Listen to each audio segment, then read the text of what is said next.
అంతే ప్రేయర్ చేసుకుంటాను. 20 మంది వచ్చి అక్కడ నిలబడి టపా టపా అందరు పడిపోయి అందరు హోలీ స్పిరిట్ చేత నింపబడ్డారు. అందరు భాషలు మాట్లాడుతున్నారు అక్కడ.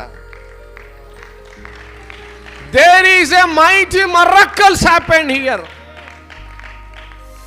ఒక ఆయనను తీసుకొచ్చాను మంచిర్యాల నుంచి. డాక్టర్ చెప్పాడు చూపు పోయింది, బ్రెయిన్లో బ్లడ్ క్లాట్స్ అయింది, పెరాలసిస్ వస్తే చచ్చిపోతాడని చెప్పాడు. అట్లాంటి ఆయన తీసుకొచ్చిన తర్వాత నేను చూస్తే సార్ నువ్వు నాకు త్రిబుల్గా అనిపిస్తున్నావు అన్నాడు. నేను చచ్చిపోతానేమో అన్నాడు. నేను అన్నాను చచ్చిపోవు, దేవుని నిన్ను బ్రతికిస్తాడని చెప్పాను. ఇదే షిలోహి కొండ దగ్గర కూర్చొని ఇదే ప్లేస్లో ప్రార్థన చేయడం మొదలుపెట్టాను.